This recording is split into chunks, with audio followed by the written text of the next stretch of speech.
Hello दोस्तों, स्वागत है आप सभी का हमारे यूट्यूब चैनल विधिकारी में। दोस्तों, इस वीडियो में हम इंडियन एविडेंस एक्ट की जो सीरीज है उसको प्रारंभ किए हैं और उसी के क्रम में यह दूसरा पार्ट है। हम इसमें जो है इसको डिस्कस करेंगे और इसके एमसीक्यूज को सॉल्व करेंगे। और इसके जो पहला पार्ट था उसमें हमने 50 एमसीक्यूज को कुल सॉल्व किया था और वहां पर शुरुआत से लेके धारा 6 तक के जो प्रावधान है उनको हमने कवर किया था। और यहाँ पर हमने यह कोशिश रही है कि जो भी धाराएं हैं, जो भी केस ला हैं, उनको हम एक साथ जो है आपको कोरिलेट करते हुए आपके समक्ष उसको रखें, क्योंकि यह इतना इम्पोर्टेंट एक्ट है कि इससे जो है प्रत्येक प्रश्न जो है वह आपके मेंस के लिए बहुत ज़्यादा इम्पोर्टेंट है। तो आप जब हमारे से प्री के साथ-साथ तो आप जब हमसे मेंस के लिए जुड़ेंगे तो उसमें हम आपको ये बताएंगे कि आप जो है किस प्रकार से इसके जो प्रश्न हैं उनको सॉल्व करें और किस प्रकार से यहाँ पर उसके उत्तर को आपको लिखना है और समझना। अगर आप प्री के लिए सबसे ज्यादा जरूरी ये होता है कि आप जो एक्ट है उसके बेयर एक्ट को अच्छी तरीके से पढ़ें, समझें और साथ साथ उसके जो कॉन्सेप्ट हैं उसको क्लियर रखें, क्योंकि सीधे सीधे प्रश्न पूछे जाएं यह आवश्यक नहीं है। कई बार वहां पर घुमा फिरा देता है, डिसीजन पूछ लेता है या कोई कॉन्सेप्ट का अर्थ पूछ लेता है, तो वहां पर दिक्कत हो जाती है। तो इन्हीं सारी बातों को ध्यान में रखते हुए आपकी सारी सभी जो कठिनाइयां हैं उनको दूर करने का प्रयास करते हुए हम इस सीरीज को शुरू किए हैं और इसमें हम पूरी जो एविडेंस एक्ट है उसको कवर करेंगे और यह कई पार्ट में होगा और हम इसको जो है प्रत्येक पार्ट में 50 प्रश्नों को सॉल्व करते हुए आगे बढ़ेंगे, और ताकि आप जो है अच्छे से इस एक्ट को समझ सकें और इस पे जो है वीडियो को देख करके अपने तैयारी मजबूत कर सकें। आइए अब वीडियो को प्रारंभ करते हैं और यहाँ देखते हैं कि किस प्रकार के जो प्रश्न है वह है धारा 6 से इम्पोर्टेंट है, क्योंकि 6 तक हमने देखा था और उसमें कुछ प्रश्न बाकी थे जो कि दृष्टांत पर आधारित होते हैं। तो उन्हीं को हम देखें और ये दृष्टांत ऐसे हैं कि आपको मेंस में बहुत बार पूछे जाते हैं सीधे सीधे।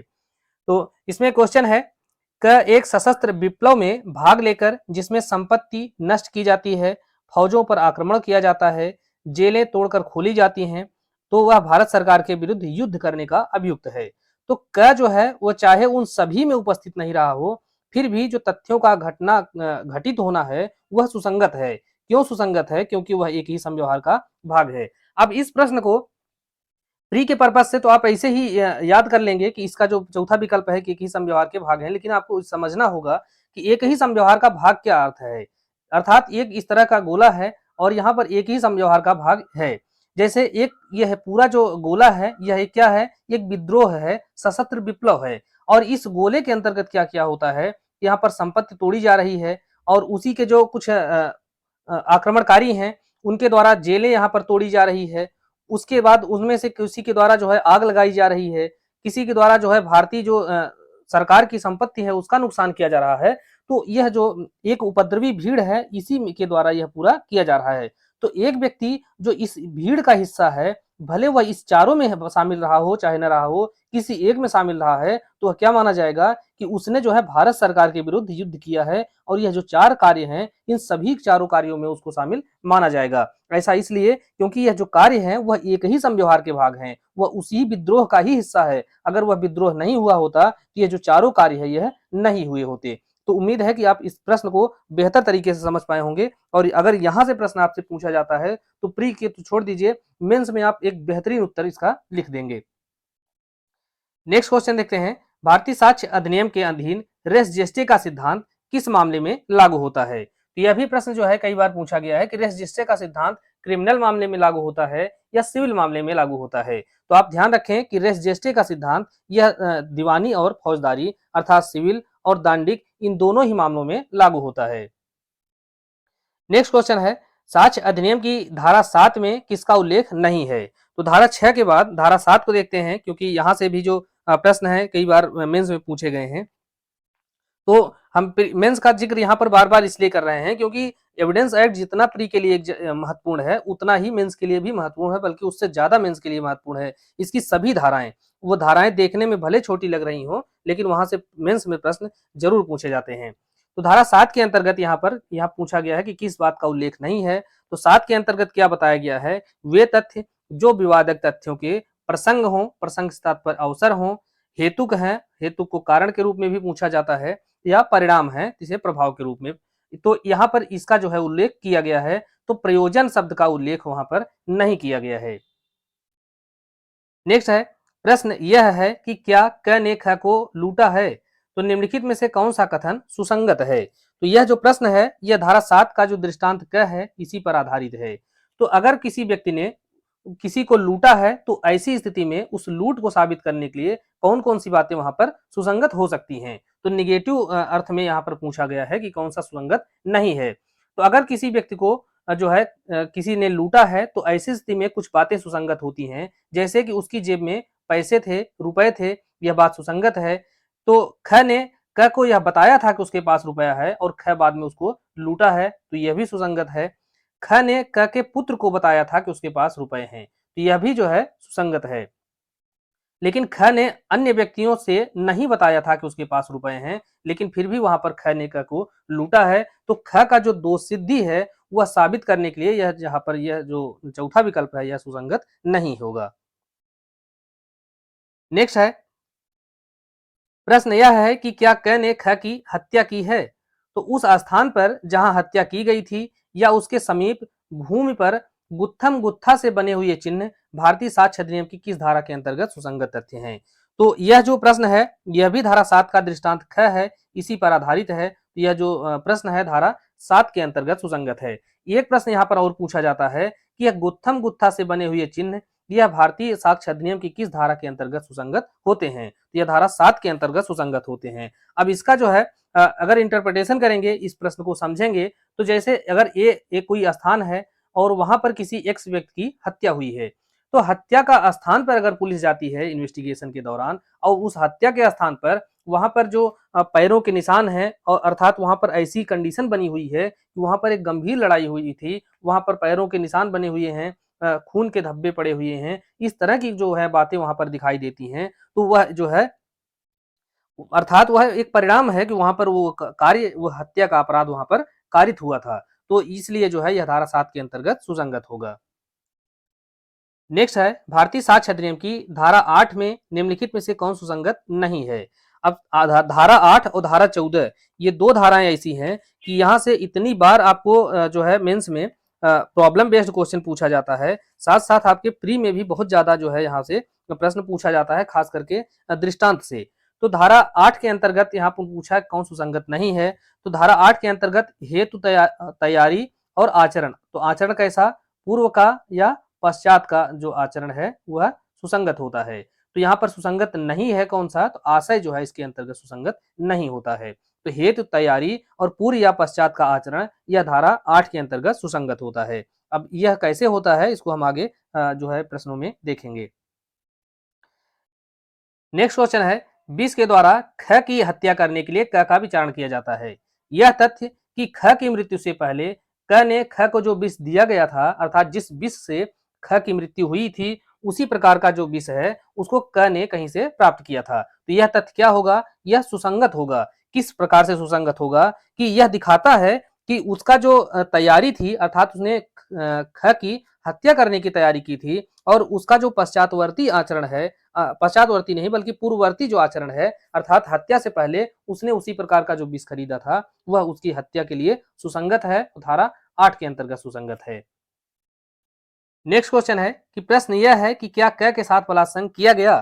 तो यह तथ्य कि बलात्संग के अल्पकाल पश्चात उसने उस अपराध के बारे में परिवाद किया, वे परिस्थितियां जिनके अधीन तथा वे शब्द जिनमें वह परिवाद किया गया था वह क्या होगा, सुसंगत होगा। किस बात के लिए, कि उसके साथ जो है बलात्संग किया गया। तो यहाँ पर दो प्रकार के प्रश्न यहाँ से बनाए जाते हैं। तो पहला प्रश्न तो यह बनाया जाता है कि उसने अपराध के बारे में परिवाद किया और परिवाद करके जो है वह पुलिस से यह सूचना देती है कि यह बताती है कि उसके साथ इस तरह का अपराध किया गया है। लेकिन इसी का जो दूसरा खंड देखेंगे उसमें जो है अगर परिवाद किए बिना कहा जाता है कि मेरे साथ जो है बलात्संग किया गया है, तो ऐसी स्थिति में उसका जो कथन है वह धारा 8 के अंतर्गत आचरण के रूप में सुसंगत नहीं होगा। लेकिन अगर वह परिवाद करके कहती है उसके साथ रेप किया गया है, तो ऐसी स्थिति में जो उसका कथन है वह सुसंगत होगा। तो ऐसी स्थिति में आपको जो प्रश्न है उसको ध्यानपूर्वक हल करना होगा, क्योंकि यह पीसीएसजे में और एपीओ में यह कई बार इसको मेंस में पूछा गया है। तो आप अगर इसके ध्यान से नहीं पढ़ेंगे तो जहां पर जो गलती है उसकी संभावना बढ़ जाएगी। इसी प्रकार से एक प्रश्न और बनता है कि उसने जो है परिवाद किए बिना कहता है कि हमको लूट लिया गया। तो अगर परिवाद किए बिना वह कहता है कि हमको लूटा गया, तो वह जो कार्य होगा क्या होगा, वह सुसंगत नहीं होगा। लेकिन यहाँ पर एक बात और इसी में शामिल है कि अगर वह परिवाद किए बिना कहता है कि उसके साथ लूट किया गया, या कोई महिला कहती है कि उसके साथ रेप किया गया, तो उसका जो कथन होगा वह आचरण के रूप में सुसंगत नहीं होगा। लेकिन धारा 32 के अंतर्गत अगर जो है ऐसा व्यक्ति कथन करने के बाद मर जाता है, तो उसका कथन जो है वह डाइंग डिक्लेरेशन अर्थात मृत्युकालिक कथन के रूप में सुसंगत होगा। और अगर वह जीवित बच जाता है तो धारा 157 के तहत संपोषक साक्ष्य के रूप में उसका कथन सुसंगत हो सकता है। नेक्स्ट क्वेश्चन है, प्रश्न यह है कि क्या क को लूटा गया यह तथ्य कि उसने कोई परिवाद किए बिना कहा कि मुझे लूटा गया, तो उसका जो कथन है वह आचरण के रूप में सुसंगत नहीं होगा। और यह जो प्रश्न है यह धारा 8 का जो दृष्टांत है उसी दृष्टांत पर आधारित है। तो दृष्टांत इसका कौन सा है, तो यह दृष्टांत के है, दृष्टांत के अंतर्गत अर्थात दृष्टांत ट के अंतर्गत यह आता है। लेकिन अगर वह परिवाद करके कहता तो उसका जो कथन होता वह आचरण के रूप में सुसंगत होता। नेक्स्ट क्वेश्चन है, प्रश्न यह है कि क्या ख के प्रति क 10,000 रुपए का देनदार है। यह तथ्य कि क ने ग से धन उधार मांगा और घ ने ग से क की उपस्थिति और श्रवण गोचरता में कहा कि मैं तुम्हें सलाह देता हूं कि तुम क पर भरोसा न करो, क्योंकि वह ख के प्रति 10,000 रुपए का देनदार है और अभी तक उसका पैसा नहीं दिया है। तो ऐसी स्थिति में जो क है वह उठता है और बिना कुछ बोले चला जाता है। तो यहाँ पर इसका जो घ का कथन है, जिसने उसको सलाह दिया था कि तुम इसको पैसा मत दो क्योंकि यह ख से भी पैसा लिया हुआ है और अभी तक उसको वापस नहीं दिया, तो इसका जो कथन है वह सुसंगत होगा। सुसंगत इसलिए होगा क्योंकि यह जो प्रश्न है वह धारा 8 का जो स्पष्टीकरण 2 है, स्पष्टीकरण 2 इसके अंतर्गत आता है। तो स्पष्टीकरण 2 के अंतर्गत क्या बताया गया है कि जब किसी व्यक्ति का आचरण सुसंगत है तब उसके उपस्थिति और श्रवण गोचरता में किया गया कोई कथन जो उसके आचरण पर प्रभाव डालता है वह भी सुसंगत होगा। तो इसीलिए जो है यह इसका कथन सुसंगत है।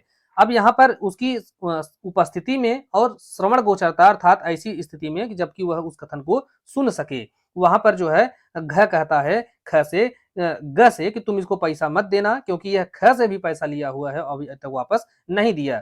तो और ऐसा जो व्यक्ति है वह बिना कुछ बोले चला जाता है। इसका तात्पर्य है कि वास्तव में उसने ख से पैसा लिया था और आज तक वापस नहीं दिया। अगर वह उसका पैसा वापस कर दिया होता तो यहाँ पर वह जरूर बोलता कि मैंने उसका पैसा वापस कर दिया है। तो इसलिए इसका जो कथन है वह सुसंगत होगा। नेक्स्ट है, एक मामले में अन्वेषण के दौरान की गई जो पहचान परेड है वह भारतीय साक्ष्य अधिनियम की किस धारा के अंतर्गत ग्राह्य होगी। तो पहचान परेड की कार्यवाही जो है वह धारा 9 के अंतर्गत ग्राह्य होती है। यहाँ से कई प्रकार के जो प्रश्न है वह पूछे जाते हैं। पहली बात तो पहचान परेड की जो कार्यवाही है वह कब की जाती है, तो आप जाने कि वह इन्वेस्टिगेशन के दौरान अर्थात अन्वेषण के दौरान की जाती है। और पहचान परेड में होता क्या है कि जैसे कई व्यक्तियों ने मिलकर के किसी कोई अपराध को अंजाम दिया है, तो ऐसी स्थिति में जो पीड़ित है तो पीड़ित से जो है उनका आमना सामना कराया जाएगा और कहा जाएगा कि तुम इनमें से पहचानो कि कौन व्यक्ति है जो कि तुम्हारे साथ अपराध किया था। तो जब यहाँ पर इस प्रकार से जो पहचान कराई जाती है उसे ही क्या कहा जाता है, पहचान परेड का। तो इसको इन्वेस्टिगेशन के दौरान किया जाता है। और यह इससे संबंधित जो धारा है वह कौन सी है, तो धारा 9 है। तो पहचान परेड होता क्या है, तो इसको भी देखें कि किसी अपराध के अन्वेषण के दौरान पुलिस को इस उद्देश्य से शिनाख्त कार्यवाही करना पड़ता है कि जिससे साक्षी उस संपत्ति की पहचान कर सके जो उसके अपराध की विषय वस्तु है, या उन व्यक्तियों की पहचान कर सके जो कि अपराध से संबंधित होते हैं। तो अगर यह प्रश्न घुमाता है तो पहचान परेड जो है व्यक्ति के बारे में हो सकती है, संपत्ति के बारे में हो सकती है, या उन दोनों के बारे में हो सकती है। तो आपको यह ध्यान रखना है कि संपत्ति की और व्यक्ति की दोनों की पहचान कराने के लिए पहचान परेड का जो है या शिनाख्त कार्यवाही का आयोजन किया जा सकता है और इन्वेस्टिगेशन के दौरान ऐसा आयोजन किया जाता है। नेक्स्ट क्वेश्चन है, पहचान परेड की जो कार्यवाही है वह किस प्रकार की कार्यवाही होती है, तो यह एक संपोषक साक्ष्य होता है। अर्थात यह एक सारवान साक्ष्य नहीं होता बल्कि यह एक संपोषक साक्ष्य होता है। इसका तात्पर्य है कि वह जो कार्यवाही है, जो विचारण है, उसमें उसका सहयोग उसका लिया जा सकता है। नेक्स्ट है, वे सुसंगत तथ्य जो किसी स्थान, नाम, तिथि, संबंध या पक्षकारों की पहचान का स्पष्टीकरण देते हैं या पुनः स्थापित करते हैं, तो यह भारतीय साक्ष्य अधिनियम की किस धारा के अंतर्गत सुसंगत हैं। तो ऐसे सुसंगत तथ्य जो किसी स्थान की, नाम की, तिथि की, किन्हीं व्यक्तियों के संबंध की या पक्षकारों की जो पहचान के बारे में स्पष्टीकरण देते हैं, तो वे जो है धारा 9 के अंतर्गत सुसंगत होते हैं। और धारा 9 के अंतर्गत अगर आप देखेंगे तो कौन-कौन सी बातें यहाँ पर सुसंगत होती हैं। तो इसमें किसी विवादक तथ्य या सुसंगत तथ्य का स्पष्टीकरण या पुनर्स्थापन के लिए आवश्यक हैं, अथवा जो किसी विवादक तथ्य या सुसंगत तथ्य का अनुमान का समर्थन करते हैं या खंडन करते हैं, या किसी व्यक्ति या वस्तु की अनन्यता को स्थापित करते हैं, या ऐसा कोई समय या स्थान निश्चित करते हैं जहां पर कि कोई जो सुसंगत या विवादक तथ्य है वह घटित हुआ है, या पक्षकारों के संबंध दर्शाते हैं, तो ऐसे जो कथन है वह क्या होंगे, धारा 9 के तहत सुसंगत होंगे। नेक्स्ट है शिनाख्त परेड से संबंधित जो महत्वपूर्ण केस है वह कौन सा है, क्योंकि यह केस जो है कई बार पूछा भी गया है कि शिनाख्त परेड से संबंधित जो केस है उसका क्या नाम है। तो इसमें रामनाथ बनाम तमिलनाडु राज्य का जो मामला है यह धारा 9 से संबंधित है और इसे भी कई बार पूछा गया है। तो यह जो है 1978 का मामला है सुप्रीम कोर्ट का, और यह शिनाख्त परेड से संबंधित है। तो इस मामले में जो निर्णय है वह क्या दिया गया था, तो इसको भी देखना जरूरी है कि कार्यवाही शिनाख्त अर्थात जो शिनाख्त परेड है वह बहुत समय से सामान्य प्रयोग में है, जिसका अभिप्राय संदिग्ध व्यक्तियों को पहचान के लिए अन्य व्यक्तियों के साथ लाइन में खड़ा करना है, जिससे यह पता चल सके कि क्या वह अपराध करने वाला व्यक्ति है, क्योंकि अपराधी का वर्णन उन लोगों के द्वारा नहीं किया जा सकता जो घटना का प्रत्यक्षदर्शी साक्षी होने का दावा करते हैं। ऐसे में कार्यवाही शिनाख्त कराना अन्वेषण एजेंसी या अभियोजन के हित में उतनी ही है जितना संदिग्ध व्यक्ति या अपराधी के हित में। इसका तात्पर्य यह है कि अगर कोई व्यक्ति संदिग्ध है और उसको मान लिया जाता है कि इसी ने अपराध किया है, तो जबकि वह एक्चुअल में उसने अपराध नहीं किया है, तो शिनाख्त जो परेड की कार्यवाही होती है उसके द्वारा यह निश्चित हो जाता है कि वह जो संदिग्ध व्यक्ति है उसने अपराध किया है या नहीं किया है। अगर नहीं किया है तो उसको वहां पर बरी कर दिया जाता है, और अन्यथा उसको अनावश्यक रूप से परेशान होना पड़ता है। नेक्स्ट है चोरी का अभियुक्त क यह चुराई हुई संपत्ति ख को देखे हुए देखा जाता है, जो उसे क की पत्नी को देखे हुए देखा जाता है। ख उसे देते हुए कहता है कि क ने कहा है कि तुम इसको छिपा दो। तो यहाँ पर जो ख का कथन है वह कैसा है, उसकी सुसंगतता कैसी होगी, तो यह उस संव्यवहार का भाग होने वाले तथ्य को स्पष्ट करने वाला होने के कारण सुसंगत है। अब इसलिए यह जो है सुसंगत है क्योंकि यह धारा 9 के तहत इस बात को स्पष्ट करता है कि वह जो संपत्ति है वह चुराई हुई है, क्योंकि वहां पर जो ख है वह क की पत्नी को देते हुए कहता है कि तुम इसको छुपा दो। छुपाने का तात्पर्य है कि वह निश्चित रूप से वह जो संपत्ति है वह संदिग्ध है, और इस बात से यह बात स्पष्ट होता है कि वह जो संपत्ति है वह चुराई हुई संपत्ति है। नेक्स्ट है क बलवा करने के लिए विचारित किया जा रहा है और उसका भीड़ के आगे आगे चलना साबित है। तो यहाँ पर भीड़ की आवाजें जो है वह सुसंगत होंगी, इसलिए सुसंगत होंगी क्योंकि वह सामान्य परिकल्पना के बारे में षड्यंत्रकारियों के द्वारा की गई या कही गई बातों से संबंधित हैं। और इसी प्रकार का जो प्रश्न है अभी हमने धारा 6 के अंतर्गत भी देखा था। तो धारा 6 में एक ही संव्यवहार का भाग होने वाले जो तथ्य हैं वह किस प्रकार से सुसंगत हो गए। तो वहां पर एक भीड़ है अर्थात एक सशस्त्र विप्लव में कोई व्यक्ति है वो भाग लेता है और उसमें कई प्रकार के कार्य किए जाते हैं, संपत्ति तोड़ी जाती है, आग लगाई जाती है, सरकार की जो संपत्ति है उसको नुकसान किया जाता है, सरकार के विरुद्ध युद्ध किया जाता है, इस प्रकार के कार्य किए जाते हैं। तो वो जो सभी कार्य हैं वह क्या हैं, एक ही समव्यवहार के भाग हैं, एक चक्र का गठन करते हैं। लेकिन यह जो प्रश्न है वह थोड़ा अलग है। यहाँ पर क जो है वह बलवा करने के लिए उसका विचारण किया जाता है और यह साबित हो गया कि वह भीड़ के आगे आगे चल रहा है। तो वहां पर जो भीड़ की आवाज थी वह इस बात को साबित करने के लिए सुसंगत होंगी कि उसने जो है सामान्य परिकल्पना के बारे में वो षड्यंत्रकारियों के द्वारा वह जो है उसकी बातों से संबंधित है। नेक्स्ट है सामान्य परिकल्पना के बारे में षड्यंत्रकारी द्वारा की गई या कही गई जो बातें हैं वह किस धारा के अंतर्गत सुसंगत होती हैं। तो यह जो है धारा 10 के अंतर्गत सुसंगत होती हैं। अब धारा 10 के अनुसार जबकि दो या अधिक व्यक्तियों ने अपराध करने के लिए मिलकर षड्यंत्र किया है, तो ऐसी स्थिति में वहां उनके सामान्य आशय धारण करने के बाद अर्थात उन्होंने सामान्य आशय धारण कर लिया कि हम ऐसा कोई अपराध करेंगे, तो ऐसा धारण करने के बाद अगर वो कोई कार्य करते हैं या कोई लेख लिखते हैं या कोई बात कहते हैं, तो जो है ऐसी बात के बारे में उनमें से प्रत्येक व्यक्ति वह षड्यंत्र का अस्तित्व साबित करने के लिए उनका जो कार्य है वह सुसंगत है।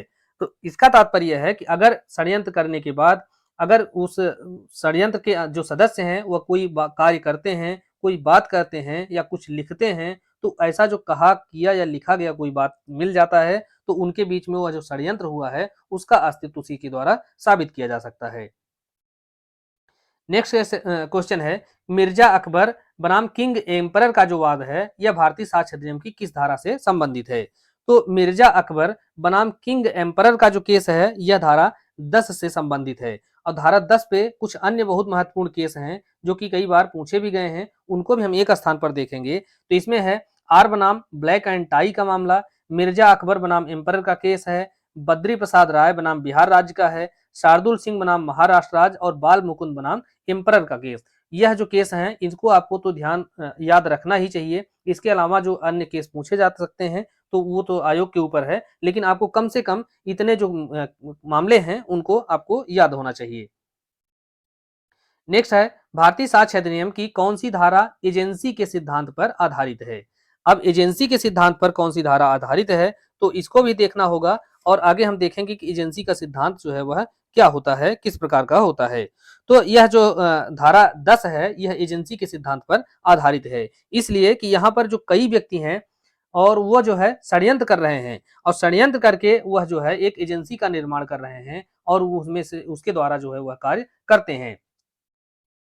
तो एजेंसी के सिद्धांत क्या है? तो इसके अनुसार जब अनेक व्यक्ति किसी अपराध को करने के लिए षड्यंत्र रचते हैं तो प्रत्येक व्यक्ति एक दूसरे का एजेंट माना जाता है। जैसे अपने मालिक जो है अपने एजेंट के कार्यों के लिए उत्तरदायी होता है, उसी प्रकार एक षड्यंत्रकारी अन्य सह षड्यंत्रकारी के कार्यों के लिए जिम्मेदार होता है जो कि उस षड्यंत्र के अग्रसरण में किए जाते हैं।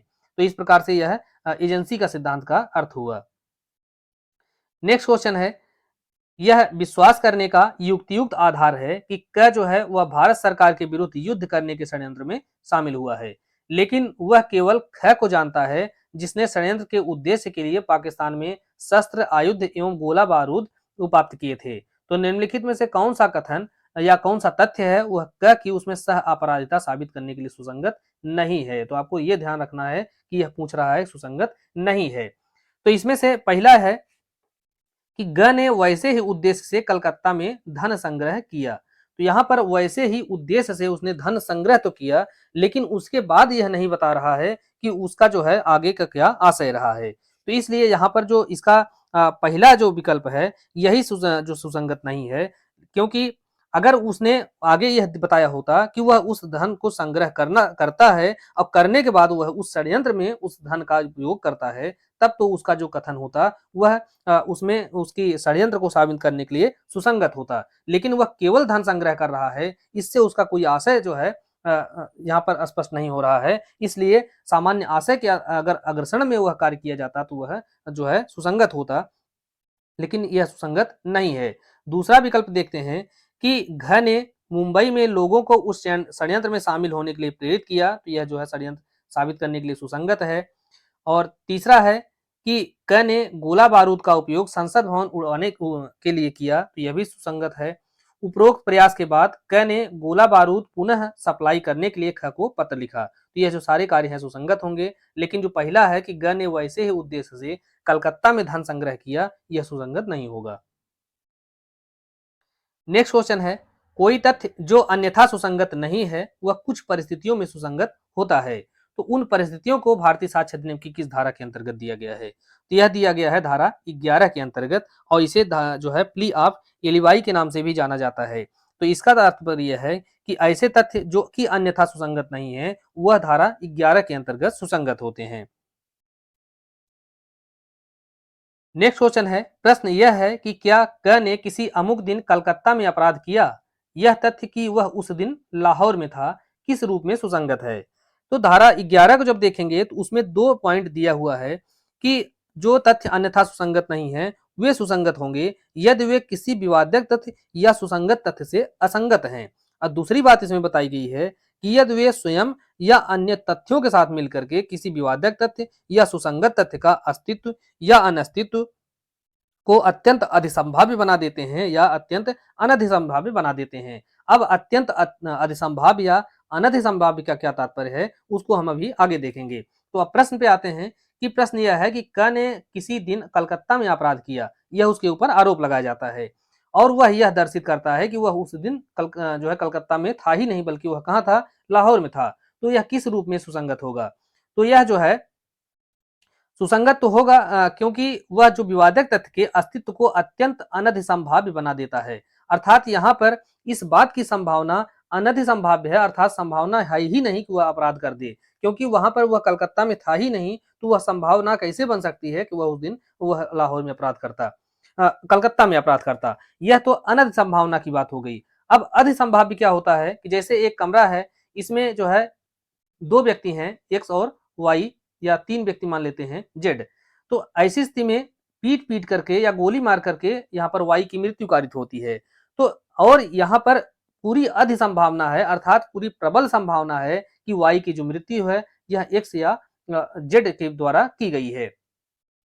तो इसलिए जो है यह अधि संभावना का उदाहरण है और अनधि संभावना का उदाहरण ये है कि वह जो है उस दिन लाहौर में था, जबकि हत्या कलकत्ता में हो रही है। तो इसलिए जो है यह सवाल ही नहीं होता कि यह जो है क उसको उसकी हत्या कर सकता था। नेक्स्ट क्वेश्चन है कि प्रश्न यह है कि क्या क ने अपराध किया है? अब परिस्थितियां ऐसी हैं कि अपराध जो है वह क, ख या ग में से किसी एक के द्वारा अवश्य किया गया होगा। तो ऐसा हर तथ्य जिससे यह दर्शित होता है कि वह अपराध किसी अन्य व्यक्ति के द्वारा नहीं किया जा सकता था और वह ख या ग के में से किसी के द्वारा नहीं किया गया। तो यह जो प्रश्न है कि अपराध को क ने ही किया है, यह क्या होगा? सुसंगत होगा।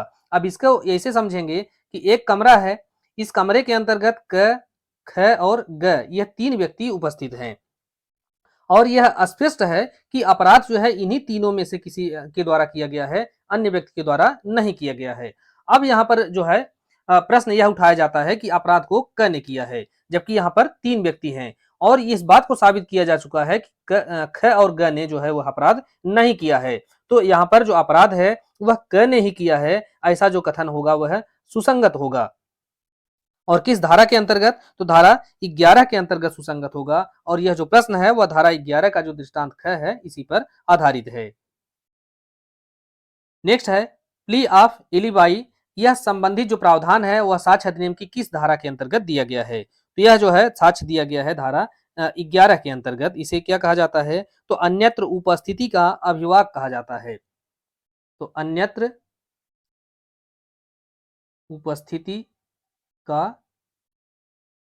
अभिवाक, इसका तात्पर्य है कि जब अपराध किया गया तो वहां जिस व्यक्ति को द्वारा अपराध किए जाने का आरोप लगाया जा रहा है वह व्यक्ति वहां पर उपस्थित था ही नहीं। इसे नेक्स्ट है अन्यत्र उपस्थिति का अभिवाक को सिद्ध करने का जो भार होता है वह किस पर होता है? तो यह महत्वपूर्ण है क्योंकि अगर कोई व्यक्ति के ऊपर आरोप लगाया जा रहा है कि उसने जो है कलकत्ता में अपराध किया है और वह जो व्यक्ति है अर्थात अभियुक्त है और अभियुक्त कहता है कि वह उस दिन कहाँ था? तो वह लाहौर में था।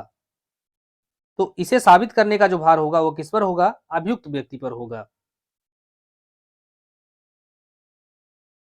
नेक्स्ट है दूधनाथ पांडे बनाम उत्तर प्रदेश राज्य का जो केस है यह किससे संबंधित है? तो यहाँ पर जो केस है उसको भी आपको देखते हुए चलना है क्योंकि केस से संबंधित जो प्रश्न पूछ लिए जाते हैं तो कंफ्यूजन बहुत हो जाता है।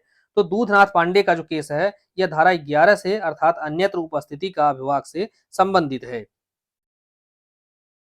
अब इसके ऊपर कुछ अन्य महत्वपूर्ण केस हैं उनको भी यहीं देख लेंगे। तो इसमें सबसे महत्वपूर्ण संता सिंह का केस है, उत्तर प्रदेश राज्य बनाम सुघर सिंह का मामला है, सखाराम बनाम मध्य प्रदेश राज्य का केस है, ग्रेड लक्ष्मी मंगराजू बनाम आंध्र प्रदेश राज्य का। तो आपको धारा 11 पर यह 5 केस जो है याद रखने चाहिए।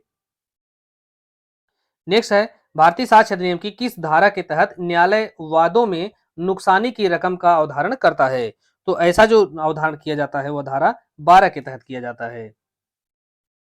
तो इसके संदर्भ में आपको एक केस याद रखना होगा क्योंकि कई बार इस प्रकार के केस पूछ लिए जाते हैं जो कि कभी आपने सुना ही नहीं होगा। जैसे पिछले 2022 के उत्तर प्रदेश एपीओ की परीक्षा में ये पूछा गया था, एक केस लूमले का करके कुछ नाम था, तो जिसमें जो है मैक्सिमम लोगों से वह प्रश्न गलत हो गया था।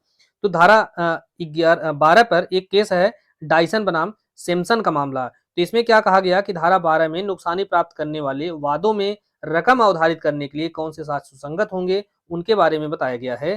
कि सिविल मामलों में नुकसानी ही सबसे अधिक प्रचलित उपचार है। तो यह जो है निर्णय किस केस में दिया गया, तो डाइसन बनाम सिम्पसन का मामला था।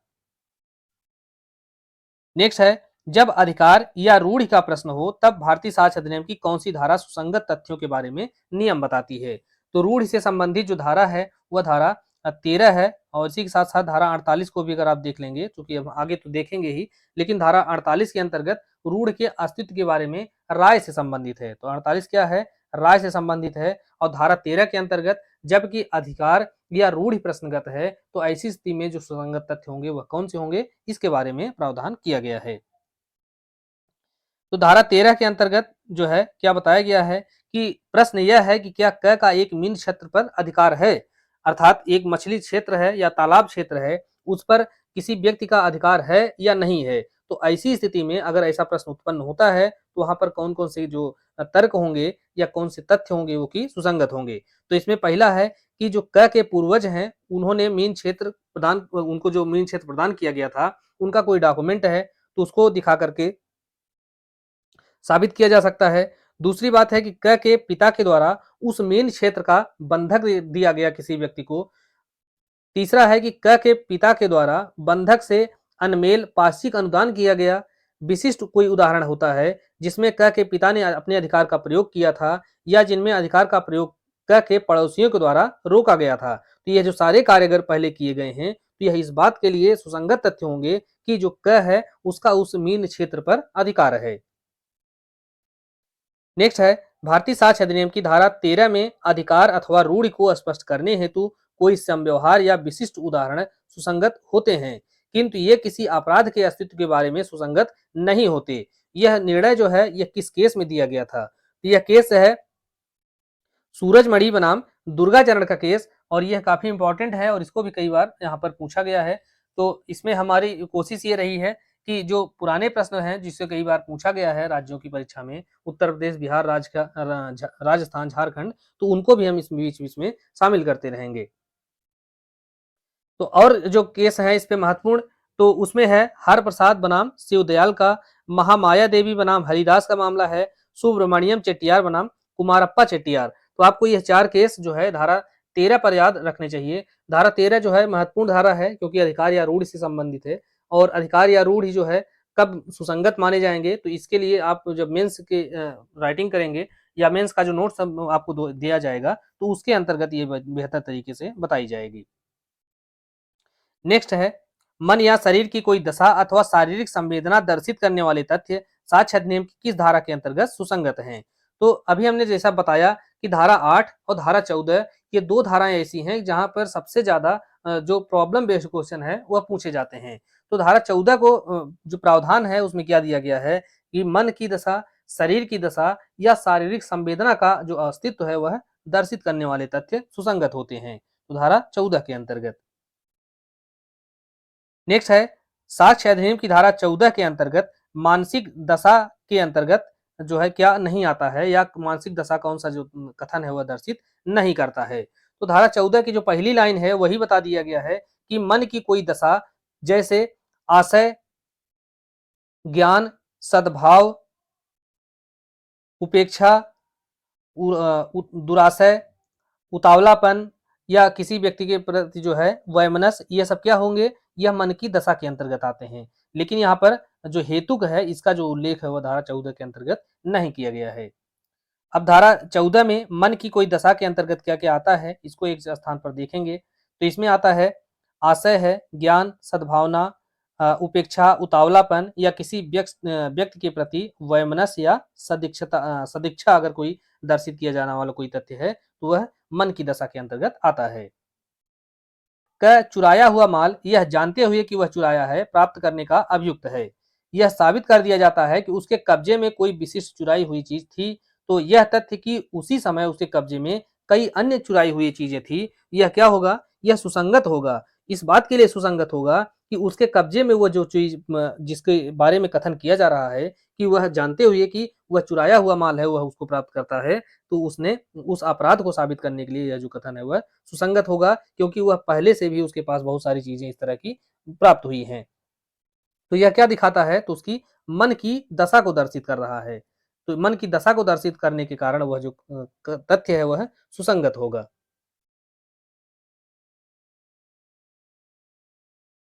तो यह तथ्य कि उसके कब्जे में कई अन्य चुराई हुई चीजें थी, यह दर्शित करने की प्रकृति रखने वाला होने के नाते सुसंगत है कि जो चीजें उसके कब्जे में थी उनमें से हर एक और सबके बारे में वह जानता था कि वह क्या है, चुराई हुई है। तो जैसा हमने बताया, तो यह क्या है, उसकी मन की दशा को दर्शित कर रहा है।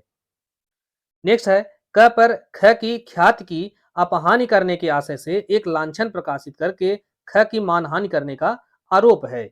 यह तथ्य कि ख के बारे में क ने पहले भी प्रकाशन किए थे, जिनमें ख के प्रति क का जो वैमनस्य है वह दर्शित होता है। यह क्या होगा, यह सुसंगत होगा। इसलिए सुसंगत होगा क्योंकि यहाँ पर उससे ख की ख्यात की अपहानि करने का आशय साबित होता है। और यह जो प्रश्न है, यह भी इसके एक दृष्टांत है धारा 14 का, इसी पर आधारित है। और यहाँ पर जैसा कि हमने बताया, उसकी मन की दशा यहाँ पर दर्शित होती है और मन की दशा के अंतर्गत वैमनस्य भी आता है। तो वैमनस्य दर्शित होता है, इसलिए सुसंगत है। नेक्स्ट क्वेश्चन है, क साशय असन के द्वारा ख की मृत्यु कारित करने के लिए हत्या के लिए विचारित किया जाता है और यह तथ्य प्रेस किया जाता है कि क जो है वह लोगों की हत्या करने के आशय से उन पर असन करने का अभ्यासी था। असन से तात्पर्य यहाँ हमला करने से है। तो यह जो तथ्य है कि वह लोगों पर हत्या करने के आशय से हमला करने का अभ्यासी था, यह सुसंगत नहीं होगा, अर्थात विसंगत होगा। लेकिन अगर यही जो प्रश्न है वह घुमा करके पूछ लेता है कि उसने जो है अन्य अवसरों पर भी ख के ऊपर हमला किया था, असन किया था ताकि उसकी मृत्यु कारित की जा सके, तो ऐसी स्थिति में उसका जो पूर्व कार्य था वह सुसंगत हो जाएगा। इस क्योंकि यह जो उसका मामला है वह स्पष्टीकरण 2 के अंतर्गत आ जाएगा। लेकिन यहाँ पर जो यह प्रश्न है, यह धारा 14 के स्पष्टीकरण 1 है, इसी पर आधारित है। तो इसमें क्या बताया गया है कि जो तथ्य इस नाते सुसंगत है कि वह मन की सुसंगत दशा के अस्तित्व को दर्शित करता है, अर्थात यहाँ पर यह दर्शित कर रहा है कि उसका आशय उसकी मृत्यु कारित करने के लिए उस पर असन करने का था, तो वहां पर यह दर्शित होना चाहिए कि वह उसका साधारण मनोदशा थी, कोई विशिष्ट मनोदशा नहीं थी। नेक्स्ट है, भारतीय साक्ष्य अधिनियम की किस धारा में पूर्व दोष सिद्धि सुसंगत है? तो पूर्व दोष सिद्धि कहाँ सुसंगत है? तो धारा 14 का जो दूसरा स्पष्टीकरण है, इसके अंतर्गत सुसंगत है। नेक्स्ट है, कार्य आकस्मिक या साशय था, इस प्रश्न पर प्रकाश डालने वाले तथ्य भारतीय साक्ष्य अधिनियम की किस धारा में सुसंगत हैं? तो यह जो तथ्य है धारा 15 के अंतर्गत सुसंगत है। अब इस पर हम जो है उदाहरण देखेंगे तो चीजें और बेहतर समझ पाएंगे। और धारा 15 पर कुछ महत्वपूर्ण केस पूछे गए हैं, उनको भी देख लीजिए एक स्थान पर। आर बनाम ग्रे का है, आर बनाम रिचर्डसन है, मैकिन बनाम अटॉर्नी जनरल का है, एम एल प्रीतचंद बनाम एम्परर का मामला है, ए एल हजारा बनाम सम्राट का मामला है, एम्परर बनाम देवेंद्र प्रसाद और रघुनाथ बनाम आर का मामला। ये जो सभी मामले हैं वह धारा 15 पर आधारित हैं। तो धारा 15 पर एक उदाहरण देखते हैं, एक उदाहरण बेस या प्रॉब्लम बेस्ड क्वेश्चन देखते हैं कि क पर यह आरोप है कि वह अपने गृह के बीमे का धन प्राप्त करने के लिए उसको जला दिया और इस अपराध को या उसके इस अभियोग को साबित करने के लिए यह तथ्य पेश किया जाता है कि कई गृहों में एक के पश्चात दूसरे में रहा, अर्थात वह कई घरों में रहा और जिनमें से उसने हर एक का बीमा कराया और बीमा कराने के बाद हर एक को उसमें आग लगा दिया और बीमा धन प्राप्त किया गया। तो यह इस नाते सुसंगत होंगे कि यहाँ पर उससे यह दर्शित होता है कि वह जो कार्य है वह आकस्मिक नहीं था और इसीलिए यह धारा 15 के अंतर्गत उसका जो कार्य है वह सुसंगत है कि उसने जो अभी यह जो घर जलाया है वह घर आशय पूर्वक जलाया है, वह आकस्मिक नहीं जला है। नेक्स्ट है, कारोबार के अनुक्रम का अस्तित्व भारतीय साक्ष्य अधिनियम की किस धारा के अंतर्गत सुसंगत है? तो कारोबार के अनुक्रम का जो अस्तित्व है धारा 16 के अंतर्गत सुसंगत होता है। नेक्स्ट है, साक्ष्य अधिनियम की कौन सी धारा स्वीकृति को परिभाषित करती है? तो ध्यान रहे, स्वीकृति और संस्वीकृति, इन दो जो प्रावधान है यहाँ पर जो दिए गए हैं, इसमें से स्वीकृति की परिभाषा यह धारा 17 के अंतर्गत दी गई है, लेकिन संस्वीकृति की परिभाषा यह कहीं नहीं दी गई है, बल्कि इसके बारे में जो प्रावधान है वह धारा 24 के अंतर्गत दिया गया है। तो कई बार आपसे यह प्रश्न पूछा जा सकता है कि संस्वीकृति को किस धारा के अंतर्गत परिभाषित किया गया है, तो आपको वहां 24 नहीं लगाना है, बल्कि इसकी परिभाषा ही दी ही नहीं गई है एविडेंस में। नेक्स्ट है स्वीकृति के संबंध में क्या सही नहीं है। तो स्वीकृति जो है मौखिक रूप से हो सकती है, दस्तावेजी रूप से हो सकती है, इलेक्ट्रॉनिक रूप में अंतर्विष्ट हो सकती है। तो यह तीनों ही जो है सही हैं, लेकिन पूछा है सही नहीं है, तो यह केवल मौखिक रूप से हो सकती है, यही सही नहीं है। अब स्वीकृति की जो परिभाषा है धारा 17 के अंतर्गत दी गई है, इस परिभाषा को पढ़ने से ये बात स्पष्ट होती है कि स्वीकृति वह मौखिक, दस्तावेजी या इलेक्ट्रॉनिक रूप में, तो ये तीनों बातें आ गई, ऐसा कथन है, एक कथन है जो कि विवादक तथ्य या सुसंगत तथ्य के बारे में कोई अनुमान इंगित करता है।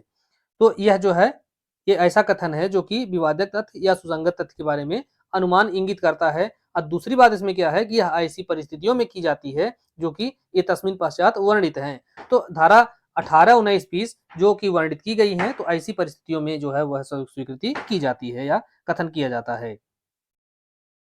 नेक्स्ट क्वेश्चन है भारतीय साक्ष्य अधिनियम के अंतर्गत स्वीकृति कौन कर सकता है।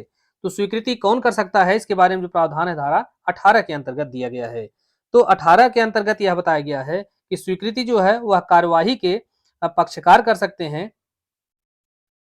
तो दूसरा विकल्प सही होगा, कार्यवाही के गवाह नहीं कर सकते, अन्य पक्षकार नहीं कर सकता, न्यायालय नहीं कर सकता, बल्कि स्वीकृति कौन कर सकता है, तो कार्यवाही के पक्षकार कर सकते हैं या उनका एजेंट या अभिकर्ता कर सकता है। तो धारा 18 के अंतर्गत क्या बताया गया है कि स्वीकृतियां कार्यवाही के पक्षकार के द्वारा, उनके एजेंट के द्वारा, विषय वस्तु से हितबद्ध पक्षकार के द्वारा या ऐसे व्यक्ति के द्वारा की जा सकती है जिससे हित उत्पन्न हुआ है। तो आपको ये चारों बातें ध्यान रखना होगा, क्योंकि पक्षकार और अभिकर्ता ये तो अक्सर याद हो जाता है, लेकिन आपको हितबद्ध पक्षकार या ऐसा व्यक्ति जिससे हित उत्पन्न हुआ है, इनके द्वारा भी स्वीकृति की जा सकती है।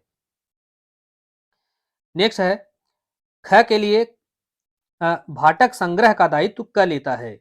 ग के द्वारा ख को शोध्य भाटक संग्रह न करने के लिए क पर ख वाद लगता है। तो क इस बात से इनकार करता है कि ग से ख को कोई भाटक दे था, अर्थात वह कहता है कि ग से ख को कोई भाटक दे था ही नहीं। ग कहता है कि उस पर जो है ख का भाटक दे है।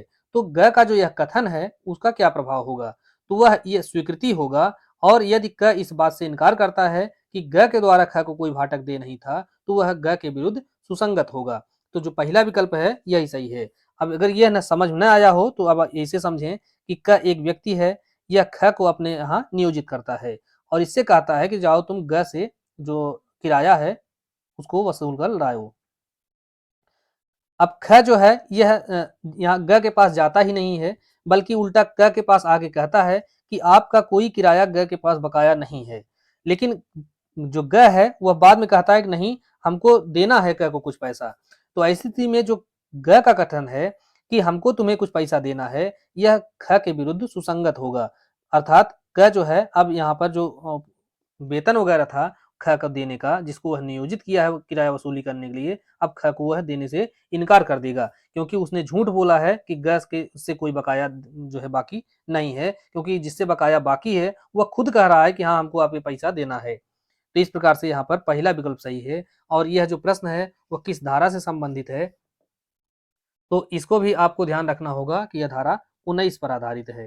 नेक्स्ट क्वेश्चन है, प्रश्न यह है कि क्या क के द्वारा ख को बेचा हुआ जो घोड़ा है वह स्वस्थ है। तो ख से क कहता है कि जाकर ग से पूछ लो, ग को इसके बारे में सब कुछ पता है। तो ऐसी स्थिति में जो ग का कथन होगा वह क्या होगा, स्वीकृति होगी। स्वीकृति इसलिए होगी क्योंकि को क ने अपनी तरफ से स्वीकृति देने के लिए नियोजित किया है, अपना एजेंट रखा हुआ है, अपना मध्यस्थ रखा हुआ है। और अगर जो कथन ग कहता है कि हाँ वह अच्छा है या खराब है, तो उसके कथन से जो क होगा वह बाध्य होगा। तो इसलिए जो ग का कथन है वह स्वीकृति होगी, और यह स्वीकृति किसके द्वारा मानी जाएगी, तो यह स्वीकृति क के द्वारा मानी जाएगी। नेक्स्ट क्वेश्चन है, सामान्य नियम यह है कि स्वीकृति है वह स्वीकृतिकर्ता के विरुद्ध या उनकी ओर से किसी अन्य व्यक्ति के द्वारा ही साबित किया जा सकता है। लेकिन इसका अपवाद जो है यह धारा 21 के अंतर्गत बताया गया है। इसमें जो स्वीकृति करने वाला व्यक्ति है अपनी स्वीकृति को खुद साबित कर सकता है। तो धारा 21 के अंतर्गत 3 परिस्थितियां बताई गई हैं जबकि कोई स्वीकृति करता है वह अपनी ही स्वीकृति को स्वयं साबित कर सकता है। तो पहली तो बात यह हो गई जबकि उसका जो कथन है वह इस प्रकार का है कि अगर वह मर जाता मर जाता तो उसका जो कथन है वो क्या होता, तो धारा 32 के तहत वह मृत्युकालिक कथन होता। तो ऐसी स्थिति में जो उसका जो कथन है वह अपनी स्वीकृति को खुद साबित कर सकता है। दूसरी बात इसमें है कि अगर स्वीकृत करने वाला जो व्यक्ति है उसका जो कथन है उसकी मन या शरीर की या विवादक किसी दशा के अस्तित्व का ऐसा कथन है जो कि ऐसे समय किया गया था जब मन की या शरीर की ऐसी दशा विद्यमान थी और ऐसे आचरण के साथ किया गया था जो कि उसकी असत्यता को बिल्कुल असंभव बना देती है, तब भी वह जो कथन है करता है वह अपनी जो स्वीकृति है वह खुद साबित कर सकता है। और तीसरी कथन क्या है कि वह स्वीकृति के रूप में नहीं सुसंगत है बल्कि अन्यथा सुसंगत है, स्वीकृति से अन्यथा सुसंगत है, तो वो ऐसी स्थिति में भी वह अपने ही स्वीकृति को साबित कर सकेगा। तो यही 3 परिस्थितियां बताई गई हैं जिनमें स्वीकृतिकर्ता अपने ही स्वीकृति को साबित कर सकता है।